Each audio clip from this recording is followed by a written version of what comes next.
Hi all, welcome to our channel pen enchanter. మీకు నా stories నచ్చినట్లయితే లైక్ చేయండి, షేర్ చేయండి, సబ్స్క్రైబ్ చేయండి. My love episode 4. శివాని వేదికకి షేక్ హ్యాండ్ ఇస్తూ, హలో బేబీ, నన్ను గుర్తుపట్టావా? నేను క్యాబ్ ఆంటీని అని అంది. వేదిక ఆమె వైపు చూసి ఏమీ మాట్లాడలేదు. శివాని ఆలోచిస్తూ, ఏంటి ఈ అమ్మాయికి ఇలాంటి పరిస్థితి వచ్చింది? వాళ్ళ నాన్న సరిగా చూసుకోవడం లేదా? కానీ నిన్న ఇంటర్వ్యూ చేస్తున్న వాళ్ళ నాన్న తీరు చూస్తుంటే అలా అనిపించలేదే అనుకొని సైలెంట్ అయ్యింది. సునీత గారిని దీని గురించి అడగాలి అని శివాని మనసులో అనుకుంది. కానీ ఈ రోజు ఆమె మొదటి రోజు కాబట్టి వేదిక గురించి మరింత తెలుసుకోవాలనే ఉత్సుకత చూపడానికి ఆమెకు చాలా తొందరగా ఉంది. వేదికను తన ఒడిలోకి తీసుకొని తనతో పాటు డైనింగ్ టేబుల్ దగ్గరకు వచ్చింది, వేదుకి బ్రేక్ఫాస్ట్ తినిపించడానికి. వేదు పాపకి భోజనం పెట్టడం చాలా కష్టమైన పని. ఈ అమ్మాయి చేయగలదా అని మనసులో అనుకుంటోంది సునీత.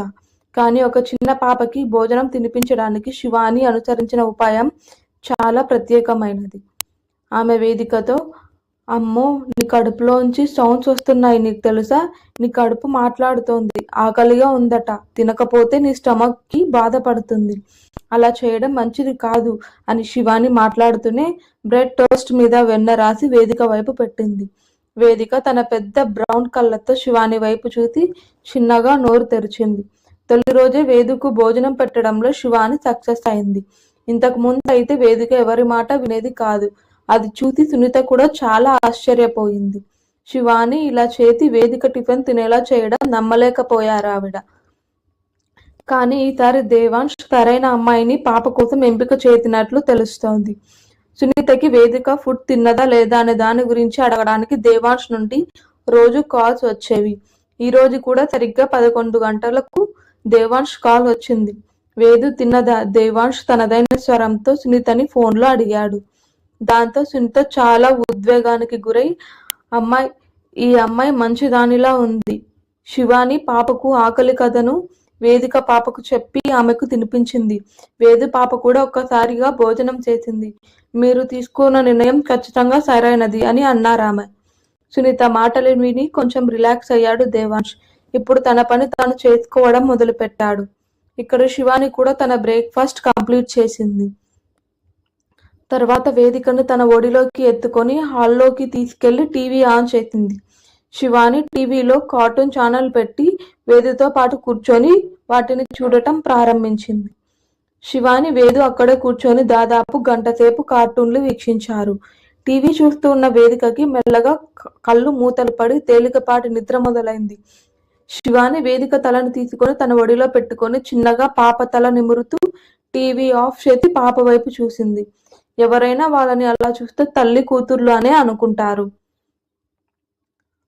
అక్కడ శివాని కళ్ళు కూడా మూతలు పడి సోఫాకి అనుకుని అక్కడే నిద్రపోయింది. ఇక్కడ దేవాంశ్ కూడా ఏదో పని మీద మధ్యాహ్న సమయంలో ఇంటికి వచ్చాడు. హాల్లోకి రాగానే శివాని గుండెల మీద పడుకున్న వేదిక కనిపించింది. ఇద్దరూ కలిసి నిద్రపోతూ చాలా అందంగా కనిపించారు. కాసేపు వాళ్ళని అలానే చూసి తన గదిలోకి వెళ్ళాడు దేవాంశ్. శివాని ఇంకా నిద్రపోతుంది. కళ్ళు తెరిచి చూసేసరికి మధ్యాహ్నం అయిపోయింది. ఆమె లేవగానే వేదికకు కూడా మెలకువ వచ్చి లేచింది. అది చూసి శివాని పాప ఫేస్ వాష్ చేయించి పాపని లంచ్ కు తీసుకెళ్ళింది. వేదిక తన 2 చేతులను శివాని మెడ చుట్టూ వేసి ఆమె మెడవంపులో తలపెట్టింది. వేదికను డైనింగ్ టేబుల్ మీద కూర్చోబెట్టి వేదిక పొట్ట మీద చెవి పెట్టి, మళ్ళీ ఆకలిగా ఉంది నీకు అని అంది. అయినా వేదిక తినడానికి నోరు విప్పడం లేదు. నేను మార్నింగ్ ఏం చెప్పాను? నువ్వు ఫుడ్ తినకుంటే వేదికతో నా ఫ్రెండ్షిప్ ని ఎండ్ చేసుకుంటాను కదా అని అంది శివాని. అంది వేదిక. అయినా నా వేదు చాలా మంచిది, తప్పకుండా ఫుడ్ తింటుంది కదా అని మాటలు చెప్తూ మరోసారి వేదుకు తినిపించింది. దూరంగా నిలబడి ఇదంతా చూస్తున్నాడు దేవాంశ్. శివాని పాప విషయంలో చేస్తున్న పనులు అతనికి బాగా నచ్చాయి. అంతలోనే ఆమె మాత్రమే ఆ పని చేయగలదు అనుకున్నాడు. ఎందుకంటే ఒక్కసారి దేవాంశ్ కూడా ఎంత బ్రతిమాలినా ఫుడ్ తినేది కాదు వేదిక.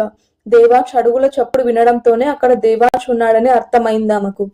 తను ఇలా చేయడం అతను చూశాడని శివాని అనుకొని కొంచెం చుట్టూ గమనించుకుంటూ ఉండాల్సిందని అనుకుంటూ ఉంది. ఆమెకు ఇబ్బందిగా అనిపించింది. దేవాంశ్ తను చూసినట్లు ఎలాంటి సూచన ఇవ్వకుండా వేగంగా అక్కడి నుంచి వెళ్లిపోయాడు. అతను వెళ్ళగానే అప్పుడు శివాని ఊపిరి పీల్చుకుంది. ఉదయం అలా జరిగిన తర్వాత శివాని దేవాంశ్ వైపు కూడా చూడలేకపోయింది. శివాను వేదికకు తినిపించేదాకా పాపని వాకింగ్ కోసం బయటకు తీసుకెళ్ళింది. దీంతో వేదిక కూడా రిఫ్రెష్ అవుతుందని ఆమెకు అనిపించింది. వేదికకి బీచ్ కి వెళ్లడం దేవాంశ్ కి ఇష్టం లేదని సునీత చెప్పడం మర్చిపోయింది. వేదికకు ఏమైనా అవుతుందేమో అని దేవాంశ్ భయం కావచ్చు. కానీ శివానికి ఇదంతా తెలియదు. ఈవినింగ్ కూడా పాపని కాసేపు ఆడించి రాత్రి భోజనం తినిపించిన తర్వాత శివాని బాగా అలసిపోయింది. ఎందుకంటే ఆ రోజంతా ఆమె వేదికను ఎత్తుకొని తిరిగింది. శివాని వేదికను తన గదిలో పడుకోబెట్టి ఆమె మరో రూమ్లోకి వెళ్లి మంచం మీద పడుకుంది. శివాని మంచం మీద పడుకోగానే నిద్రలోకి జారుకుంది. దేవాంశ్ భోజనం చేసి బయట నుంచి వచ్చాడు. తను కూడా అప్పుడే తన రూమ్లోకి వచ్చి నైట్ లైట్ వెలుగులో ల్యాప్టాప్ బ్యాగ్ టేబుల్ మీద పెట్టి కోటు తీసి టై విప్పి షర్ట్ బటన్స్ తెరిచి చొక్కా తీసి పక్కనే ఉన్న సోఫా మీదకి విసిరి ఫ్రెష్ అయి వచ్చి తన బెడ్ మీద పడుకున్నాడు. శివాని తన మంచానికి అవతలి మూలన తన చేతుల్లో దిండును ఒత్తుకొని పడుకుంది. ఆ మంచం చాలా పెద్దది. అందులోనూ దేవాంశ్ కూడా తన రూమ్ కి ఎవరూ రారు అనుకొని బెడ్ మీద ఒక సైడ్ పడుకున్నాడు. అర్ధరాత్రి నిద్రపోతున్నప్పుడు దేవాంశ్ కి ముఖం దగ్గర ఎవరిదో వేడి ఊపిరి తగిలినట్టు అనిపించింది. అతను సగం నిద్రలో ఉండగానే దానిని తన చేతితో తడిమాడు. అతని చేతులు శివాని మృదువైన సున్నితమైన పెదాలను తాకాయి. ఇక్కడ మన శివాని ఏమో స్పృహ లేకుండా నిద్రపోతుంది. దేవాంశ్ తన చేతులను ఇంకొంచెం కిందికి దించగా అతని చేతులు శివాని మృదువైన ఎత్తుల మీదకి చేరాయి. అంతే, దేవాంశ్ కళ్ళు తెరుచుకున్నాయి. శివాని తన పక్కనే పడుకోవడం గమనించాడు. అయినా ఇంకా దేవాంశ్ చేతులు శివాని ఎత్తుల మీదనే ఉన్నాయి. అంతలోనే తన చేతులు వెనక్కి లాగాడు దేవాంశ్. అతను శివాని భుజం విదిలించినట్టు పక్కకు నెట్టి శివానిని ఎత్తుకోవడానికి ప్రయత్నించాడు. అన్ని చేసినా మన పాపకి మెలకువ రాలేదు. శివాని తన 2 చేతులను దేవాంశ్ మెడ చుట్టూ వేసి తన పెదవులను అతనికి చాలా దగ్గరగా తెచ్చింది.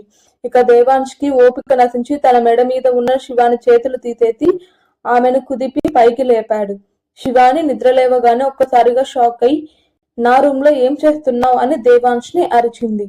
దేవాంశ్ లైట్లు వేసి ఇది నా గది, మీది కాదు, నేను అడగాలి మీరు ఇక్కడ ఏం చేస్తున్నారు అని అన్నాడు. అప్పుడు శివాని తేరుకొని చుట్టూ చూసేసరికి తను దేవాంశ్ బెడ్ మీద ఉన్నట్లు గమనించింది. ఆ గదిలో మంచం వెనుక గోడకు చాలా పెద్దది చాలా అందమైన పెయింటింగ్ వేలాడదీయడం వల్ల ఆమెకు విషయం అర్థమైంది. శివాని బెడ్ దిగి అక్కడి నుండి దూరంగా నిల్చుంది. ఇప్పుడు నా జాబ్ ఉందా పోయిందా ఆమె మనసులో మెదులుతున్నది ఒకే విషయం. అన్నిటికంటే ఒకే రోజులో 2 తప్పులు ఆమె చేయడం. ఇక్కడ దేవాంశ్ శివాని మొహం చూస్తుంటే ఆమెకు తెలియకుండానే ఇదంతా చేసిందని అర్థమైంది. ఆమెని ఇంకా ఇబ్బంది పెట్టలేక ఆమెని తన గది నుండి బయటకు వెళ్ళమని చెప్తూనే అతని కళ్ళు మాత్రం దేవాంశ్ చేతులకి తగిన ఆమె ఎద ఎత్తుల మీదనే ఉన్నాయి. తర్వాత కష్టంగా తన చూపుని మరల్చి శివానికి దారి ఇస్తూ బయటకు వెళ్ళమని అడిగాడు. ఇంకా ఉంది. ప్లీజ్ మీకు నా స్టోరీ నచ్చినట్లయితే లైక్ చేయండి, షేర్ చేయండి, సబ్స్క్రైబ్ చేయండి.